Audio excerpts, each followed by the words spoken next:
Hey, broker family. Brendan McKay here. I'm the broker owner of McKay Mortgage Company, and I'm also the president of Broker Advocacy, your name. And I am here to talk to you about a very, very fun topic, EPOs, early payoffs. A very hot topic of conversation, not just recently, but in a while. In lowering rate environments, they do tend to happen more and more. And I want to. It's a conversation that's been being made, and brokers are better, but on a really surface level. It's just like, I got an EPO, this sucks. What am I going to do about it? What are we doing about this? And I completely get it. Like, you worked really hard to close that loan, and all of a sudden you get a clawback on thousands of dollars worth of commission, and feeling that loss is much, much worse than the gain of getting in the first place. Even though you're netting even at the end of the day, it doesn't feel that way, and you wasted a bunch of energy, and it stinks. I get it. But if we're really going to have this conversation, we need to have a much deeper understanding for what EPOs are and why they exist. It's not just this extra charge that's thrown to punish you or anything like that. It's really just the cost that's being passed along. So let's understand it a little bit deeper. And I didn't understand it that deep. So I went to a bunch of capital market experts, which are basically people at lenders and secondary departments that figure out how to securitize loans and hedging and all this fancy stuff. And I got as educated as I can, and I want to pass that along to everybody. So first thing you have to understand is that lenders essentially have EPOs too. So there's two ways that this can really go. If you're talking about a lender that services directly through Fannie Mae or Freddie Mac, so like United Wholesale Mortgage, Home Point are two good examples of partners that do that. When they close a loan, they bundle it and they securitize them with Fannie Mae and Freddie Mac, and they're paid. It's called a spread, but it's essentially a commission, and they're paid at that point. And then for every year that loan continues to get serviced, they are paid 25 basis points commission, essentially, for every loan that every year that loan stays on the books. Okay. Now, when that loan is paid off within the first 4 payments after it's delivered to Fannie Mae and Freddie Mac, which can take a couple of months. I know most EPOs are 6 months, so it's like, well, that's the reason it's 4 payments. It just takes a little bit. If it's paid off within the first 4 payments, Fannie Mae and Freddie Mac are going to claw that commission back. On top of that, it could be even more than that. If there's loan level price adjustments, LLPAs that were on that, that's not included in it. So they might have gotten paid 2%, let's just say, for closing the loan. But if there were credit score adjustments on that, say of a 0.5%, that's not included on it. So they're going to get clawed back 2.5%, even though they were only paid 2% in the first place. And then they're obviously not going to get those 25 basis points they were planning on getting for however many years. The second side of it is if they're selling the servicing to whatever, an aggregator like Mr. Cooper or whatever, lenders that we work with to do that, or like Windsor Home Mortgage Solutions or Guaranteed Home Mortgage, they have just a straight EPO. So when they close that loan, it's sold to a servicer. That servicer pays them a commission, and that commission usually includes 100 extra basis points on top of it for what they're expecting to receive with those 25 basis points I just mentioned earlier. It's usually a 4-year recoup that they're expecting on that.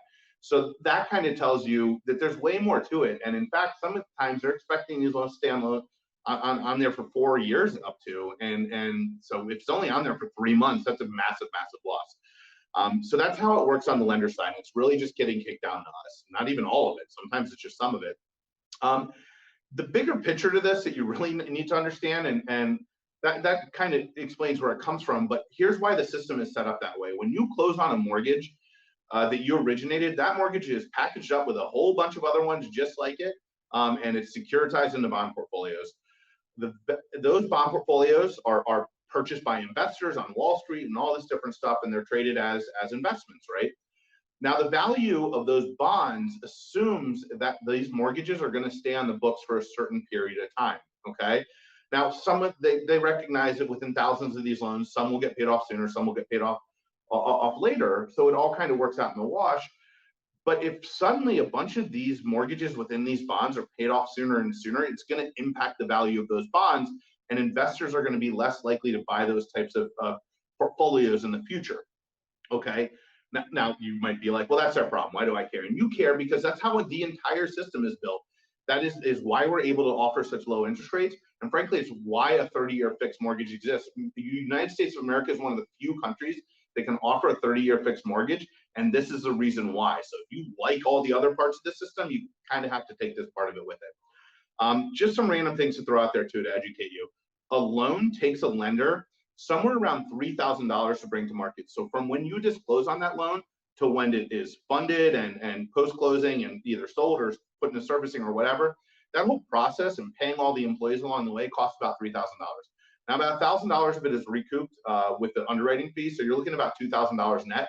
So in all the other stuff I talked about and where their EPOs come from, you have to add $2,000 on top of that, just as cost of doing business.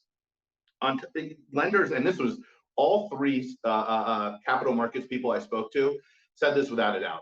If your comp is higher, you are going to get more EPOs. You can just draw a straight line from broker shops that receive more EPOs and the Venn diagram of the broker shops that receive the most EPOs and the and the circle of how many have 2.75% comp is a perfect circle. Now there's some variation within it and stuff like that. But if you're going to have a higher comp level, this is just going to be part of doing business for you. And I suggest you set aside money on the side, or maybe just hold on to the commissions for 6 months until the EPO periods pass before you kind of count your chickens. So common objections to this stuff. It's not fair. Why is it DLL's fault? And it's like, first of all, I like roll my eyes when I even hear that. It doesn't matter whose fault it is. I just went and explained this big complicated financial process that happens behind EPOs, and none of it really cares whose fault it is. It's just getting kicked down the line. So, and if you're like, well, why should I have to eat it? The lender should eat it. If the lender eats it, it's like, okay, now they don't have EPO income coming in, and they're not just gonna be like, all right, well, I guess we're just gonna pay back these commissions to Fannie Mae or to our servicing company or whatever, and well, business is normal. No, they're gonna adjust rates across the board. And now you have a situation where I just told you that higher margin brokers are more likely to get EPOs, and there just weren't EPOs. That cost would be spread across all brokers, even though some of them are causing more EPOs than others. And if you want to talk about things that are fair, I would point you towards that. And then you're like, well, let's just kick it like back to the borrower. Let's put prepayment penalties in place. It's just absolutely not happening, not anytime soon. We're coming out of a global pandemic. A lot of consumers were very negatively impacted by it. All of us made out great. Mortgage industry has been booming, and there's never been a better time to be a mortgage broker. And you want to try to pass a bill that's gonna negatively impact a whole group of people that are in not great situations to benefit people that are in better situations.